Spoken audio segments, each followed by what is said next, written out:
a serenidade e a harmonia que fiquem conosco nesse breve estudo da noite.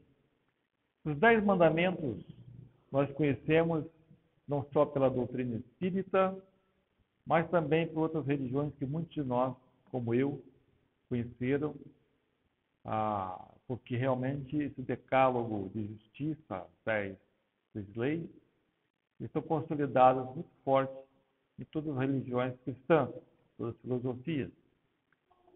Mas como é que é a visão dos espíritos, a visão espiritual sobre os 10 mandamentos? Esse é o foco da estudo da noite. Como foram criados os 10 mandamentos? Então, na verdade, esse código de justiça e de amor, ele já existia antes do planeta Terra existir. Ele predomina em todo o universo.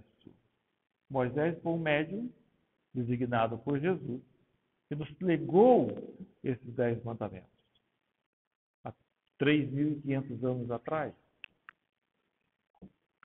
Mas, assim como Moisés encontrou uma humanidade muito limitada, Jesus também, 1.500 anos depois, encontrou os próprios judeus, tanto que o prenderam, torturaram e o crucificaram, porque não compreendiam a mensagem renovadora do Mestre. E levou muito tempo até que o Espiritismo, que é o cristianismo redivivo, pudesse fazer eco em parte relativa da nossa sociedade. Você vê que o Espiritismo está bem consolidado no Brasil, mas no mundo ainda é um grande desconhecido. Então o Espiritismo começa ainda, passaram mais de 150 anos desde a terceira revelação, a gradativamente penetrar nas diferentes camadas. Esse trabalho que Jesus tem feito, de esclarecimento da humanidade, ele sempre se fez presente. Os 10 mandamentos por si só já seria suficiente se a humanidade seguisse para mudar radicalmente a nossa postura e termos pessoas mais justas, mais honestas, mais fraternas. Mas desde Moisés e antes mesmo, depois dos profetas, Jesus tem enviado uma série de mensageiros como se mostrasse que a caridade do Pai Celestial ela se repete incessantemente para despertar, abrir os nossos olhos. Nós temos a transfiguração de Jesus, conforme está na Boa Nova, no Monte Tabor, quando Jesus se faz presente junto com Elias e Moisés. Moisés, que antecedeu os 2 profetas, Moisés 1.500 anos antes de Cristo e Elias 900 anos, e venerados pelo judaísmo.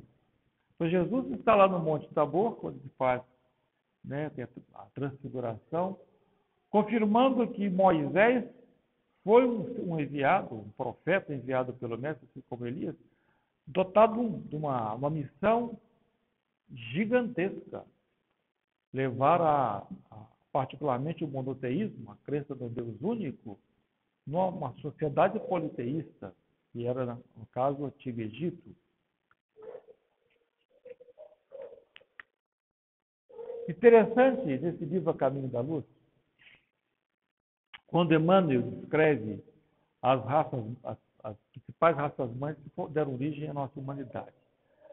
Durante vários milênios, no planeta que está ali na constelação de Cocheiro, banhado pela luz de Capela, uma estrela, esses espíritos migraram para a Terra, porque o planeta lá, há 7.000 anos atrás aproximadamente, atingiram um nível de evolução e houve uma seleção de espíritos, como está passando com a Terra nesse momento, a transição planetária. E esses espíritos vieram para a Terra, milhões de espíritos.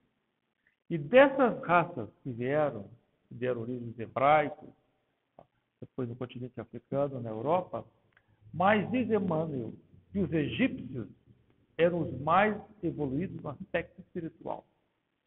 Inclusive, diz Emmanuel, que todos os espíritos que foram exilados de Capela para a Terra, o único agrupamento que praticamente todos conseguiram regressar para a capela foram os antigos egípcios, que já haviam atingido o seu nível de caquites com as leis divinas. Nesse ambiente é que Moisés vai reencarnar. Lembrando que o povo hebreu vivia então no Antigo Egito, no regime de servidão. Eles migraram da antiga Palestina para o Egito, correndo da fome. O Egito, na época, era muito desenvolvido. Tinha o delta do Nilo, onde irrigava as terras férteis, fartas em grãos e tecnologia. E esse ambiente foi muito propício para a formação de Moisés. Porque, embora ele tenha sido filho de hebreus, lembrando que uma princesa o achou no barquinho de vinho, numa cestinha de vinho, e o adotou, ele foi criado como um príncipe, com toda a educação, toda a formação, mostrando o esmero que Jesus teve na preparação daquele médium importante para a primeira grande revelação à humanidade. Dizem alguns estudiosos, contrários às ideias religiosas, que os 10 mandamentos de Moisés foi um plágio do Livro dos Mortos. Alguns dizem que, inclusive, pode ter sido um plágio do Código de Hammurabi. Na verdade, não. Moisés conhecia muito bem o Livro dos Mortos do Antigo Egito, porque lá ele foi educado. E, embora tenha várias questões no Livro dos Mortos, o Livro dos Mortos ele era como fosse um papiro colocado junto com a pessoa que estava embalsamada, o cadáver, e ele, teoricamente, da visão do Antigo Egito, aquela alma iria levar aquele papiro para recitar perante os deuses e ser absolvido ou não dos seus pecados. E esse Livro dos Mortos ele é interessante, ele tem 42 confissões negativas, por exemplo, eu listei algumas. Eu não cometi pecado, não roubei, não matei. Então, vários pontos realmente que se espera do cidadão justo, ético e honesto. Por conta disso, alguns estudiosos disseram que Moisés, ele plagiou. Na verdade, reafirmando, não. Moisés tinha esse conhecimento como um médium muito bem preparado. Nós sabemos que quanto mais bem preparado então o médium, melhor será a sua comunicação. Mas a mensagem que Moisés recebeu do Decálogo foi uma mensagem de cunho espiritual. Moisés era um médium perfeito, porque Moisés não recebeu das mãos de Deus os 10 mandamentos. Ele recebeu através de espíritos elevados, dentro de um trabalho orientado por Jesus. Mas Moisés não era um médium perfeito. Aqui na Terra só reencarnou um médium perfeito, que nós sabemos, Jesus. O Espírito iluminado, Jesus, o médium perfeito. Moisés cometeu equívocos. Quem somos nós para julgar nos 10 mandamentos? Mas nós entendemos que Moisés teve que analisar as circunstâncias da época. O povo hebreu, mais de 300 anos de servidão, politeísta que seguia os rituais do Antigo Egito, avesso a qualquer cultura, cheio de maus hábitos, tanto que no Êxodo, quando Moisés sai do Egito e vai para a terra prometida, a espiritualidade superior o segura por 40 anos na travessia do deserto. Uma travessia que talvez em 2 anos poderia ser feita. Mas a ordem superior é que todos aqueles espíritos recalcitrantes e viciados não chegassem na terra prometida. Desencarnariam no caminho, como de fato aconteceu, e até o próprio Moisés. Então, existiu a programação para isso. A programação dos 10 decálogos e os hebreus chegarem na terra prometida. Muitos de nós, como espíritas, recordamos um diálogo de Chico Xavier, muito jovem, com o seu mentor Emmanuel, quando ele iniciava sua trajetória mediúnica. Chico, então, conversando com Emmanuel, na sua visão espiritual de bom médium, Emmanuel lhe pergunta se ele queria servir ao Cristo na mediunidade que ele possuía. E ele disse sim. Então, Emmanuel, então você vai ter para isso que trabalhar muito, estudar muito e ter muita disciplina. Ou seja, o Chico Xavier, provavelmente o maior médium que a gente tem notícia, ele teve que se preparar muito, seguindo Emmanuel. Então, essa formação de Moisés, no Antigo Egito, criado como príncipe, educado como príncipe, com todo o conhecimento das iniciações que eram dadas, alguns selecionados nas pirâmides do Antigo Egito, a cultura, o conhecimento, lhe foi extremamente útil para a missão que ele executou. Mas assim como nós não poderíamos dizer que, embora Chico Xavier tenha sido o maior médico que nós conhecemos, ninguém vai dizer que o Chico Xavier era uma pessoa perfeita. Longe disso. Seria até um absurdo. Tinha suas limitações humanas também. Um grande médico com as limitações. Assim como Moisés também as teve. Então, nós temos que entender a importância dos 10 mandamentos, mas não ver Moisés recebendo das mãos de Deus os 10 mandamentos. É um ser humano, com as suas limitações, analisando as circunstâncias da época, para nos trazer o Código de Justiça. Moisés, ele conseguiu um grande feito, que foi apresentar um Deus invisível aos olhos humanos naquela época. Até então, os deuses eram de pedra, eram adorados, Deus de pedras, vários deuses. Ele falou, não, Deus, nós não conseguimos enxergar. E ele, quando trouxe a primeira revelação, ele o faz, evidentemente, seguindo a orientação superior, particularmente de Jesus, que é o governador espiritual da Terra. O Decálogo é um código de amor a Deus e exalta a lei de causa e efeito. Muitos de nós, às vezes, imaginam que o Decálogo não é um código de amor, é apenas justiça. O amor, Jesus vai falar de amor 1.500 anos depois. Moisés teve que dosar as informações, como eu mencionei. Um povo semi-bárbaro. Então ele tinha que apresentar um Deus feroz, quase humano, irracível, que condenava, para que o povo pudesse temer a Deus e seguir a sua lei. Porque sabia que mais tarde Jesus mostraria realmente Deus como afável, amoroso, um Pai celestial que sempre perdoa. Mas para aquele povo semibárbaro, Moisés teve com toda certeza analisar isso e filtrar um pouco o decálogo de acordo com a visão dos Espíritos. No livro Evolução em Dois Mundos, do capítulo 20, André Luiz nos coloca a visão dos Espíritos sobre os 10 mandamentos. Está muito bem descrito. Eu tentei sintetizar aqui para facilitar o estudo que estamos fazendo. Mas o que salta aos olhos, quando a gente vê o decálogo na visão dos Espíritos, comparando com o decálogo de Moisés, é que Moisés colocou os 10 mandamentos de forma impositiva, proibitiva. A lei, os 10 mandamentos, é imposto. E na visão educativa dos Espíritos, ela é sugestiva, ela é educativa.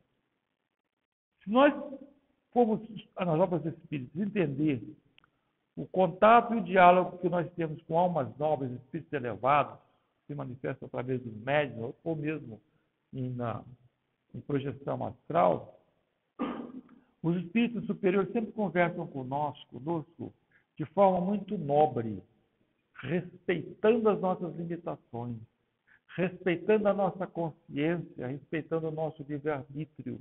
Eles não impõem, eles sugerem. Porque eles, por serem almas, espíritos muito elevados, eles não nos tratam diferente, eles se colocam de igual por igual pela humildade que possuem. Por isso que sempre a gente vai ver nesses 10 mandamentos da visão dos Espíritos, ela é sugestiva. Te sugere fazer o bem. Explica que você não deve fazer o mal. Sugere fazer, mas não impõe que você faça o bem. Então, se compararmos a visão dos Espíritos e o original recebido por Moisés, lembrando sempre que Moisés trabalhou com uma massa difícil, um povo semi-bárbaro, mas passado tantos anos, como o livro Evolução em Dois Mundos foi publicado agora, provavelmente na década de 40, quantos anos passaram? 3.500 anos. a humanidade evoluiu muito, nos seus sentimentos, na sua intelectualidade. Quando Kardec fez a codificação, lembrando a antiga França, na Europa civilizada, ainda existia duelo. A pessoa duelar com o outro.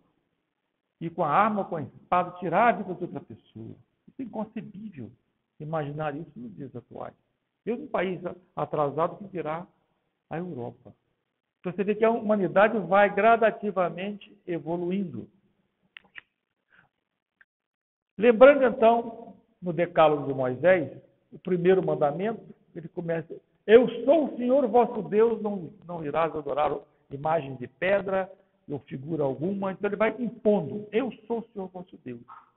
Na visão dos Espíritos, no Decálogo, diz o seguinte: consagra amor supremo ao Pai de bondade eterna, nele reconhecendo a nossa divina origem.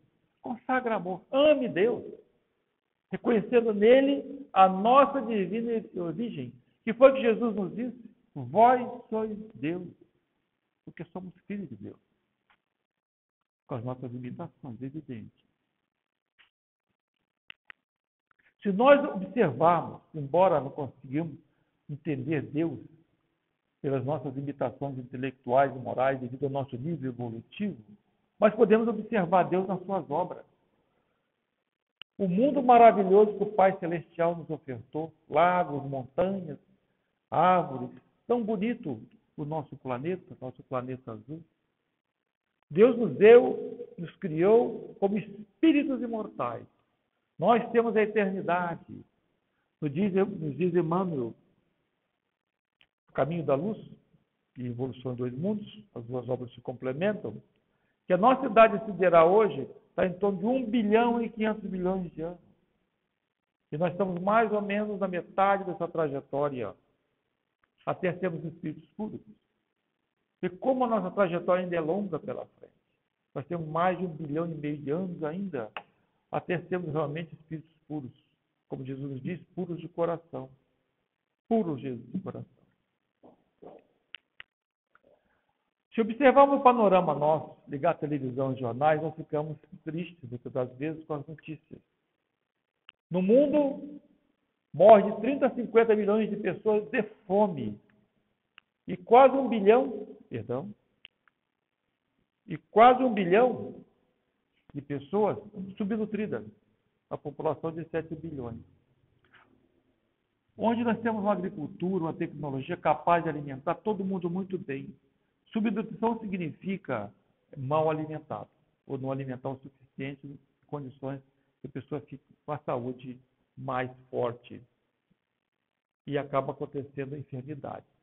A pessoa morre, tem uma doença e desencarna, não foi de fome, mas porque estava subnutrida. Pegou uma pneumonia, uma tuberculose e desencarna por causa disso. E nós, com menos de 1% dos gastos com armamentos, seríamos capazes de alimentar e erradicar a fome sem problema algum. Ou seja, o mundo tem problemas, tem dificuldades, guerra, fome, pela ignorância do homem, mas não por ação de Deus. Deus nos dá um livre-arbítrio relativo ao indivíduo e à sociedade para agir. Mas, novamente, um livre-arbítrio relativo às leis de Deus, e o plano sideral ele vai sem mudar.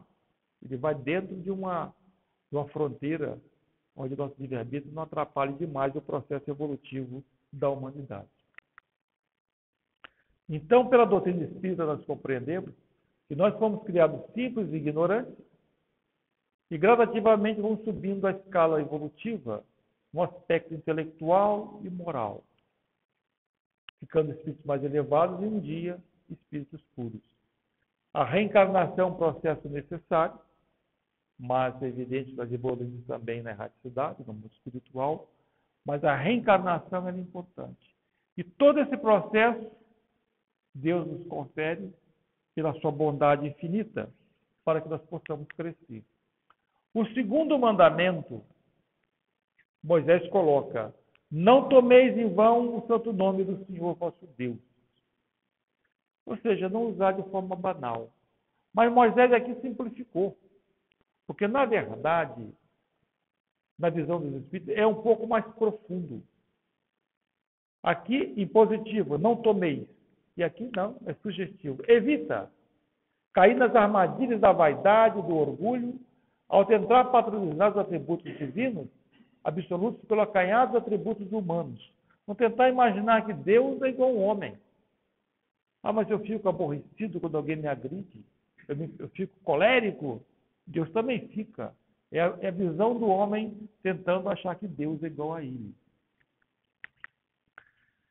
Se pegarmos o Antigo Testamento, nós vamos ver que está muito disso, dessa questão de querer trazer Deus para a figura humana. Por exemplo, em Êxodo, capítulo 32, versículo 14, então o Senhor se arrependeu. Deus ia se arrepender?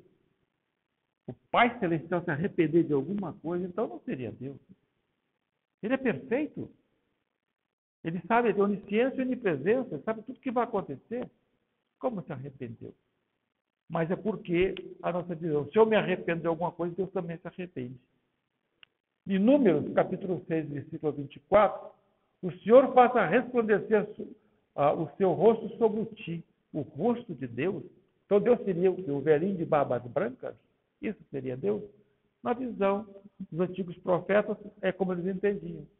Em Salmos de Davi, capítulo 34, versículo 15, também diz: os olhos do Senhor estão sobre os justos e seus ouvidos atentos ao seu clamor. Então Deus tem olhos, nariz, ouvido. Você vê como é que o homem, pelo seu orgulho, a sua vaidade, a sua ignorância, tenta reduzir a figura do Pai Celestial, Criador do universo e que mantém tudo em equilíbrio. Jesus nos diz, conforme está no Evangelho de Jesus, para essa humanidade, ninguém jamais viu a Deus, pelo nosso nível evolutivo. Nós não somos espíritos puros. Nossa humanidade ainda está num mecanismo, num estágio de provas e expiação muito longe dos planetas felizes, que nós um dia estaremos. André Luiz diz o seguinte: a humanização divina é uma frontal agressão ao bom sentido da lógica da criação. É torná-lo finito, palpável, retido em pequenez sem os atributos que o caracterizam, diminuindo-lhe a grandeza. Então, esse orgulho do homem, essa vaidade, ao longo dos séculos, se manteve. Ainda hoje, parceiros pesquisas da nossa humanidade, ainda vê Deus como um velhinho de barbas brancas.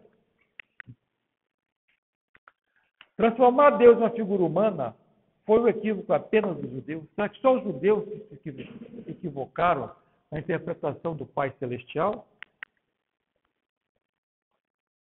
Em Nicéia, no ano 325 da era cristã, se criou o dogma da Santíssima Trindade. O Pai, o Filho e o Espírito Santo. Uma aberração. Então Deus agora, além de ser uma figura humana, é três. Quanta ignorância existe ainda na nossa sociedade no aspecto filosófico e religioso. Só para ter uma ideia de como nós ainda estamos ignorantes em nossa sociedade no aspecto espiritual, 54,5% das pessoas ditas religiosas acreditam no inferno e no demônio. Mais da metade das pessoas religiosas.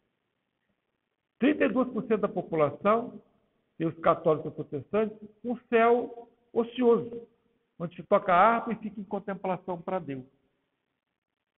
Ou então, um céu diferente do Islã, das 72 virgens. Então, estamos falando de mais da metade da população. Você vê que o Espiritismo ainda tem um trabalho gigantesco pela frente para conscientizar a humanidade. E nós não devemos nos sentir pequenos perto da magnitude da tarefa, porque foi um pequeno grupo de pescadores camponeses na antiga Galileia que lançou o movimento revolucionário do cristianismo. Quem era Pedro? Quem era Tiago, Filipe, Mateus? Pessoas simples. Uma região lá da Galileia, que era até desprezada pelos habitantes de Jerusalém, e criou esse movimento que é o cristianismo. No Livro dos Espíritos, a questão 11, então, é perguntado ao Espírito de verdade. Será dado um dia ao homem compreender o mistério da divindade, quando não mais tiver o espírito obscurecido pela matéria, quando pela sua perfeição se houver aproximado de Deus, e ele o verá e compreenderá. Quando nós podemos ver e compreender Deus? Aqui está nas bem-aventuranças de Jesus, do Evangelho de Mateus. Bem-aventurados puros de coração, porque verão a Deus. Mas, gente, quando é que nós vamos ser puros de coração? Mais de 1 bilhão de anos pela frente. Então, vamos entender que a trajetória que Jesus colocou para nós, quando aqui ele reencarnou na Terra, uma trajetória, um paradigma gigantesco. Nós compreendemos que nós estamos ainda nos primeiros degraus da nossa escalada evolutiva, no beabá evolutivo. O terceiro mandamento não existe no Decálogo de Moisés. É a inclusão dos espíritos. Ele diz o seguinte: abstém-se de envolver o julgamento divino na estreiteza dos seus julgamentos. Não achar que Deus analisa como eu analiso. Isso é importante? É importantíssimo.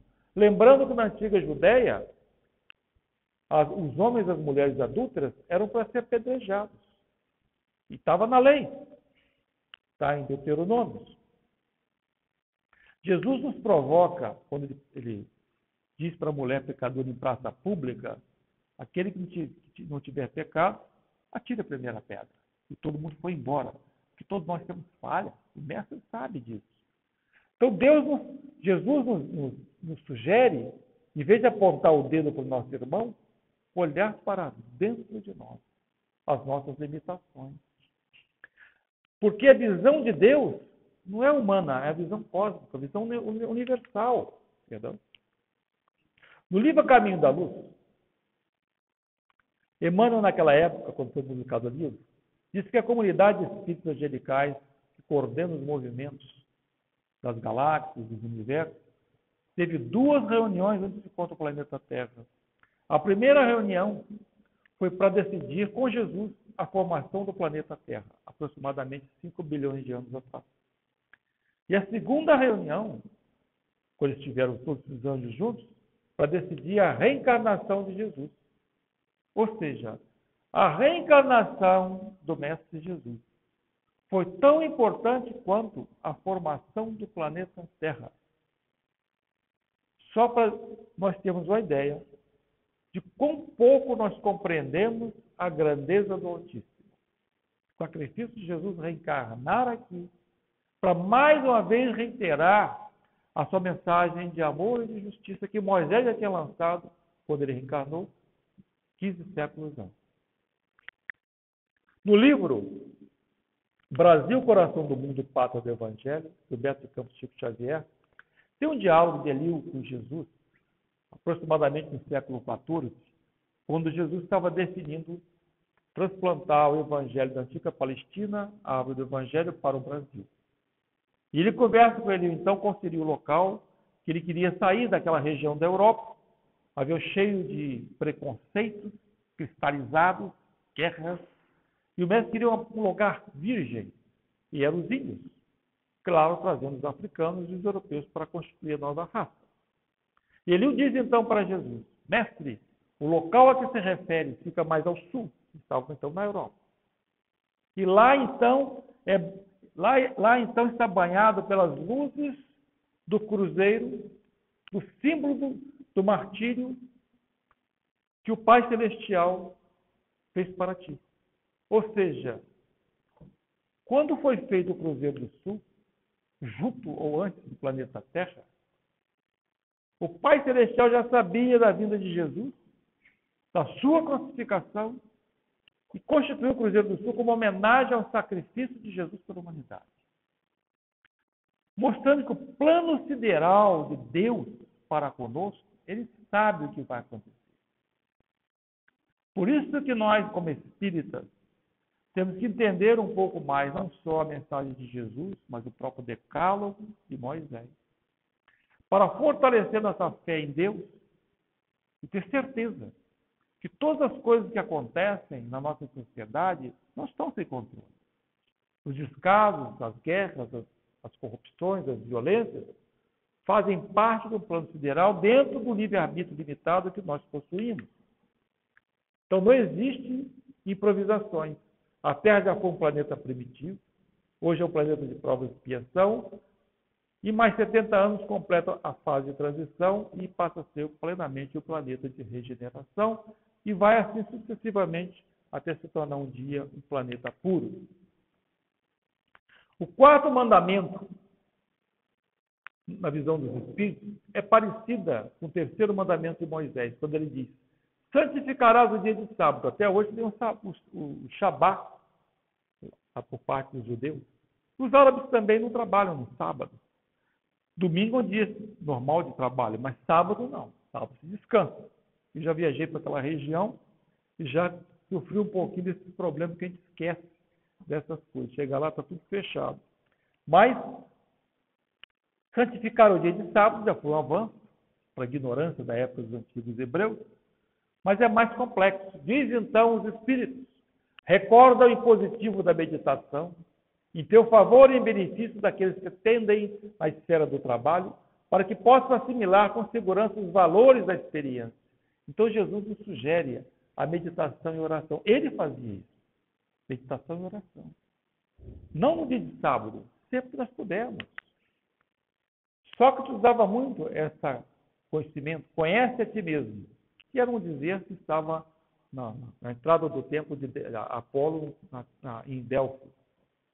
E o mestre mais tarde, conforme está no Evangelho de João, e conhecereis a verdade vos libertará. Que verdade Jesus se referia? A verdade sobre nós. Se eu me conheço, eu sou então capaz de mudar a minha conduta.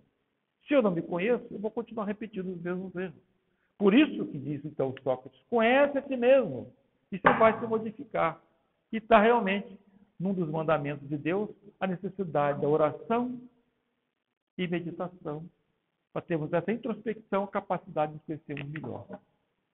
Santo Agostinho, dito pela Igreja Católica, como espírita nós não falamos tanto, Agostinho de Hipona, no livro dos Espíritos diz o seguinte: fazer o que eu fazia na minha vida sobre a terra. Ao fim da jornada, eu interrogava minha consciência e passava em revista o que fizera e me perguntava se não faltara algum dever, se ninguém tinha nada a lamentar de mim. Essa autocrítica que Agostinho fazia é que nós devemos fazer também. Porque às vezes a gente acha: eu fui sincero. Não, não foi bem sincero, foi mal educado. Agrediu a pessoa. Eu não falei nada, mas lançou um olhar tão gélido contra a pessoa que foi pior do que tivesse falado. Então, se eu fizer uma introspecção do meu dia a dia, da minha vida de convívio social ou de família, eu vou ver que eu posso mudar a minha forma de ser. O quarto mandamento do Decálogo de Moisés, honrar pai e mãe, é exatamente a mesma coisa que apresenta aqui André Luiz. Lembra-te de que a dívida para com teus pais terrestres é sempre insolvável por sua natureza sublime. Evidente, os pais nos educam, nos deram um corpo físico. Existe toda uma programação sideral para isso. A criancinha sendo formada, a gestação, amamentar a criança, educar. Então, realmente, aos filhos, honrar pai e mãe é que deve ser feito. E o Espírito reconhece isso aí. O quinto mandamento diz Moisés em positivo: não matarás. Dizendo para os antigos hebreus: não matarás. É a lei de Deus.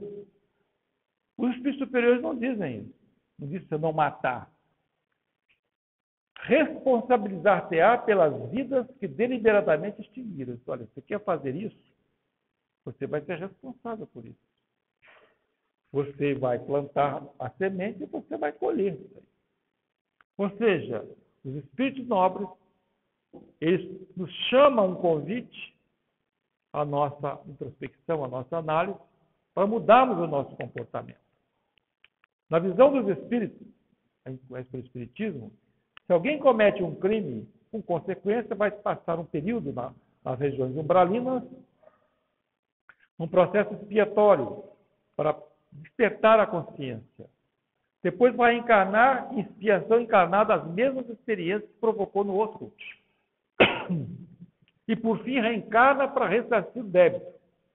Aqui eu coloquei esse casal, acho que com 16 filhos.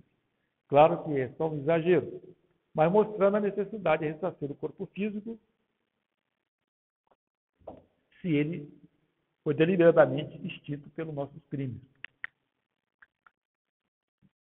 Se observarmos o decálogo de Moisés, o 6º mandamento e o 9º são parecidos. Não cometerás adultério. E o 9º, não desejeis a mulher do vosso próximo. Embora muitas vezes Jesus usava a palavra adultério como ações erradas. Não era só a questão do adultério que a gente entende, a traição do marido da mulher. Mas os Espíritos sintetizam isso. Quando diz, foge, ele não diz para não fazer. Observa, é sempre educativa. Foge de perturbar o sentimento alheio, porque a ação delituosa emite energia desorientada que volta sobre você mesmo. Ou seja, eu jogo energia negativa em direção de alguém, isso volta em minha direção. Então, evita fazer isso. Porque se você fizer, essa energia volta na sua direção. Porque nós temos o corpo, além do corpo material, o corpo espiritual.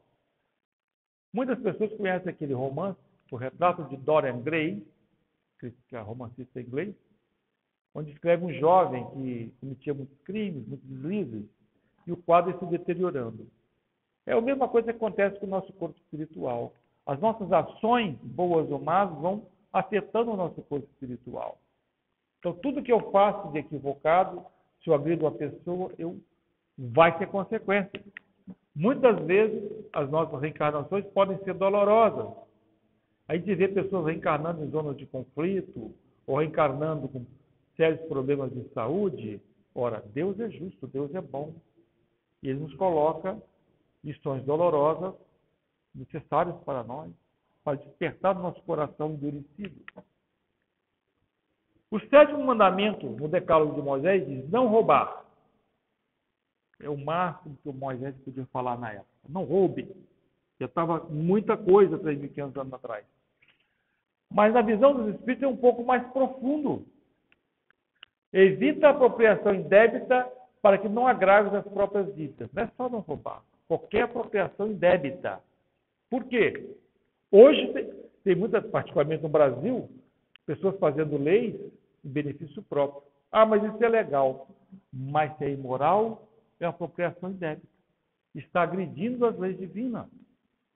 Não adianta querer esconder. A gente sabe que crime com a arma vai para a cadeia, mas tem o crime do colarinho branco, esses crimes que até então no Brasil, agora não, estavam totalmente impunes. Pessoas protegidas pelo poder, pela lei. O Espiritismo elucida que eventualmente nós vamos regressar para o mundo espiritual e nós vamos estar de acordo com a nossa densidade moral, em planos inferiores ou em planos superiores. Mais de 70% da população humana, da nossa humanidade, ainda passa um período conturbado nessas regiões umbralinas, porque não se prepararam convenientemente. O 8º testamento de Moisés diz o seguinte, não prestarás falso testemunho. Na visão dos Espíritos é mais profunda.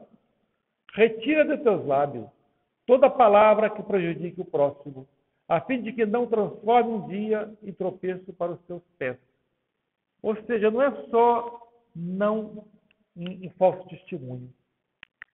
Mesmo um comentário verdadeiro, se for com intenções perversas, é lesão moral passível de resgate doloroso. Eu tinha um colega de trabalho e ele não tinha uma vida conjugal muito séria. Ele fazia algumas coisas equivocadas, um romance. E a esposa dele é muito doente. E um dia uma colega, uma amiga da esposa, ligou para ela contando um determinado caso que o marido estava tendo. Ela teve um problema sério, foi parar no hospital, no UTI, quase desencarnou. Ah, mas eu falei a verdade. Mas você falou a verdade com que intenção? Essa verdade prejudicou. Por isso que a visão dos Espíritos, ela nos chama mais a consciência e a responsabilidade acerca da nossa conduta aqui na Terra. No 10º mandamento de Moisés diz, não cobiçarás coisas alheias. Os Espíritos também são um pouco mais específicos, mais profundos.